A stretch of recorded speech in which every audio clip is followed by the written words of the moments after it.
दोस्तों स्वागत है आपका इनसाइट नॉलेज की एक और नई वीडियो में। मेरा नाम है गौरव और आज की इस वीडियो में दो बेहद इंपॉर्टेंट खबरों के बारे में बात करेंगे। पहली खबर चीन से आ रही है जिसने पैसिफिक ओशियन में nuclear capable submarine launch ballistic missile दागी है। ये मिसाइल अंतर्राष्ट्रीय वाटर में जाकर गिरी। इसके बाद अमेरिका, ऑस्ट्रेलिया, न्यूजीलैंड और ताइवान की तरफ से तीखा रिएक्शन सामने आया। इस मिसाइल टेस्ट और दुनिया भर के लीडर के रिएक्शन के बारे में इस वीडियो में बात करेंगे। इसके अलावा दूसरी खबर रूस और यूक्रेन युद्ध से आ रही है। लंबे वक्त के बाद दोनों देशों की तरफ से भारी अटैक एक दूसरे के ऊपर किए गए हैं। रूस की बड़ी तेल रिफाइनरी पर सैकड़ों ड्रोन अटैक यूक्रेन ने किया है, जबकि रूस की तरफ से 68 से ज्यादा मिसाइल यूक्रेन के ऊपर दागी गई है। जानते हैं इन दोनों खबरों के बारे में इस वीडियो में डिटेल में। दरअसल हिंद प्रशांत क्षेत्र यानी इंडो पैसिफिक क्षेत्र में एक बार फिर चीन की एक सैन्य कार्रवाई ने कई देशों की चिंता बढ़ा दी है। चीन ने अपनी परमाणु शक्ति से लैस न्यूक्लियर पावर्ड पनडुब्बी से एक लंबी दूरी की बैलिस्टिक मिसाइल का परीक्षण किया है। यह मिसाइल दक्षिण प्रशांत महासागर के अंतर्राष्ट्रीय जल क्षेत्र में गिराई गई। चीन का कहना है कि यह सिर्फ एक नियमित सैन्य अभ्यास था, किसी भी देश को निशाना नहीं बनाया गया और सभी अंतर्राष्ट्रीय नियमों का पालन किया गया। लेकिन इसके बावजूद अमेरिका, जापान, ऑस्ट्रेलिया, न्यूजीलैंड और कई इंडो पैसिफिक देशों से इसे लेकर गंभीर चिंता देखने को मिल रही है। अब सवाल यह है कि आखिर इस परीक्षण में ऐसा क्या खास था कि पूरे क्षेत्र में हलचल मच गई। सबसे पहले यह समझिए कि यह कोई साधारण मिसाइल परीक्षण नहीं था। चीन ने इस मिसाइल को जमीन से नहीं बल्कि अपनी परमाणु पनडुब्बी यानी न्यूक्लियर सबमरीन से लॉन्च किया। ऐसी पनडुब्बियां महीनों तक समुद्र के अंदर रह सकती है और दुश्मन के लिए इन्हें खोज पाना बेहद मुश्किल होता है। यदि किसी देश के पास ऐसी क्षमता हो कि वह समुद्र के किसी भी हिस्से से परमाणु मिसाइल दाग सके तो उसकी रणनीतिक ताकत कई गुना बढ़ जाती है। रिपोर्टों के मुताबिक ये मिसाइल एक डमी यानी नकली वॉरहेड लेकर गई थी और निर्धारित क्षेत्र में सटीक तरीके से गिरी। चीन का दावा है कि उसने परीक्षण से पहले संबंधित देशों को सूचना भी दी थी, लेकिन कई देशों का कहना है कि सूचना बहुत कम समय पहले दी गई, जिससे पर्याप्त तैयारी का मौका नहीं मिला। अब बात करते हैं आखिर अमेरिका और उसके सहयोगी इतने चिंतित क्यों हैं। पहला कारण है चीन की तेजी से बढ़ती सैन्य ताकत। पिछले कुछ वर्षों में चीन ने अपनी नौसेना, एयरफोर्स और मिसाइल क्षमता में जबरदस्त निवेश किया है। नई पनडुब्बियां, हाइपरसोनिक हथियार, एयरक्राफ्ट कैरियर और लंबी दूरी की मिसाइलें लगातार उसकी सेना का हिस्सा बन रही है। ऐसे में समुद्र के बीच से न्यूक्लियर बैलिस्टिक मिसाइल का सफल परीक्षण ये संदेश देता है कि चीन अब अपने परमाणु प्रतिरोध यानी न्यूक्लियर डिटरेंस को और मजबूत कर रहा है। दूसरा कारण है पारदर्शिता की कमी। ऑस्ट्रेलिया की विदेश मंत्री पेनी वोंग ने कहा है कि चीन का ये कदम क्षेत्र को अस्थिर करने वाला है। उनका कहना था कि चीन लगातार अपनी सैन्य ताकत बढ़ा रहा है, लेकिन इसके इरादे को लेकर पर्याप्त पारदर्शिता नहीं है।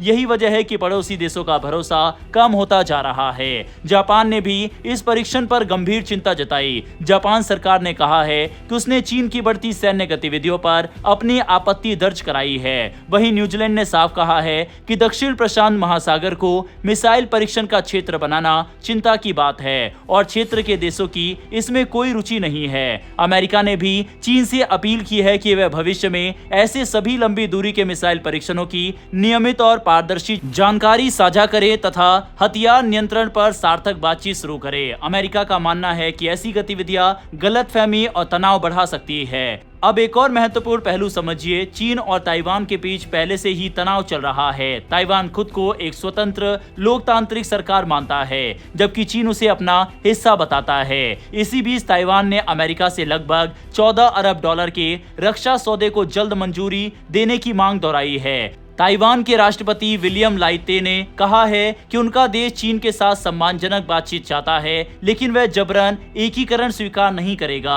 ताइवान ने यह भी साफ किया है कि वह अपनी सुरक्षा मजबूत करने के लिए नए रक्षा पैकेज पर काम कर रहा है, जिसमें निगरानी प्रणाली और आधुनिक ड्रोन शामिल होंगे। उनका कहना है कि अपनी रक्षा तैयारियों को मजबूत करना किसी के खिलाफ उकसावे की कार्रवाई नहीं, बल्कि अपनी सुरक्षा सुनिश्चित करने का अधिकार है। विशेषज्ञों का मानना है कि चीन का ये मिसाइल परीक्षण केवल तकनीकी प्रदर्शन नहीं बल्कि एक रणनीतिक संदेश भी है।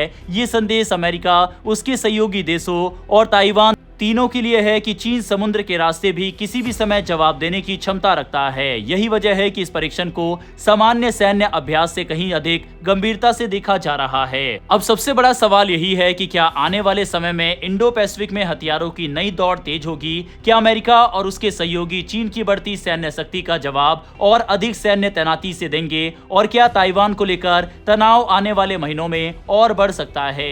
इन सभी सवालों के जवाब भविष्य तय करेगा, लेकिन इतना तय है कि चीन के इस मिसाइल परीक्षण ने पूरे इंडो पैसिफिक क्षेत्र में सुरक्षा और स्थिरता को लेकर नई बहस छेड़ दी है। अब बात करते हैं रशिया यूक्रेन की। यूक्रेन ने दावा किया है कि उसने रूस के सबसे बड़े oil refinery plant Omsk oil refinery पर लंबी दूरी के ड्रोन से हमला किया है। खास बात यह है कि ये रिफाइनरी साइबेरिया में स्थित है और यूक्रेन के नियंत्रण वाले इलाके से लगभग 2700 किलोमीटर दूर है। अगर इस दावे की पुष्टि होती है तो ये युद्ध शुरू होने के बाद यूक्रेन का सबसे लंबी दूरी तक पहुंचने वाला ड्रोन हमला माना जाएगा। यूक्रेन की सेना के अनुसार इस हमले में अत्याधुनिक FP1 ड्रोन का इस्तेमाल किया गया, जिनमें हाल ही में अपग्रेड किए गए सिस्टम लगाए गए थे। हमले के बाद रिफाइनरी में आग लग गई। वहीं रूस के ओम्स्क क्षेत्र के गवर्नर विताली ने भी हमले की पुष्टि करते हुए कहा कि रूसी एयर डिफेंस सिस्टम ने अधिकांश ड्रोन को मार गिराया और घटना में किसी के हताहत होने की खबर नहीं है। फिलहाल आग पर काबू पाने के लिए राहत और बचाव दल मौके पर तैनात है। यूक्रेन के राष्ट्रपति व्लादिमीर जेलेंस्की ने इस ऑपरेशन को अपनी सेना की बड़ी उपलब्धि बताया। उन्होंने कहा कि अब साइबेरिया भी यूक्रेन के सटीक ड्रोन हमलों की पहुंच में है। यूक्रेन ने केवल ओम्स्क ही नहीं बल्कि रूस के बाल्टिक सागर स्थित उस्त लुगा और विशोसक बंदरगाह को भी निशाना बनाने का दावा किया है, जहां से रूस बड़े पैमाने पर तेल निर्यात करता है। लेकिन दूसरी ओर रूस ने भी यूक्रेन पर भारी जवाबी हमला किया। सोमवार रात रूस ने कीव पर सैकड़ों ड्रोन और दर्जनों मिसाइल से हमला किया। यूक्रेनी अधिकारियों के मुताबिक इस हमले में कम से कम 21 लोगों की मौत हुई और कई रिहायशी इमारतें क्षतिग्रस्त हो गई। यूक्रेन की वायुसेना का कहना है कि रूस ने 351 ड्रोन और 68 मिसाइल दागी, जिनमें 29 बैलिस्टिक मिसाइलें भी शामिल थी। सबसे बड़ी चिंता की बात यह रही कि बैलिस्टिक मिसाइलों को रोकने में यूक्रेन पूरी तरह असफल रहा। यूक्रेन का कहना है कि उसके पास अब अमेरिकी पेट्रोइट इंटरसेप्टर मिसाइलों की भारी कमी हो गई है। फिलहाल पेट्रोइट सिस्टम ही ऐसा हथियार माना जाता है जो बैलिस्टिक मिसाइलों को हवा में ही मार गिरा सकता है। जेलेंस्की ने नेटो देशों से तुरंत अतिरिक्त एयर डिफेंस सिस्टम और इंटरसेप्टर मिसाइल देने की अपील की है। उनका कहना है कि आधुनिक दुनिया में बैलिस्टिक हमलों से लोगों की सुरक्षा के लिए पर्याप्त उत्पादन न होना बेहद चिंताजनक है। वहीं इसी बीच नेटो शिखर सम्मेलन में जेलेंस्की की अमेरिका के राष्ट्रपति डोनाल्ड ट्रंप से मुलाकात होने वाली है। माना जा रहा है कि इस बैठक में यूक्रेन की सुरक्षा, एयर डिफेंस और युद्ध को समाप्त करने की संभावनाओं पर चर्चा होगी। ट्रंप ने भी कहा है कि यूक्रेन युद्ध का समाधान की संभावना लोगों की सोच से कहीं अधिक करीब है।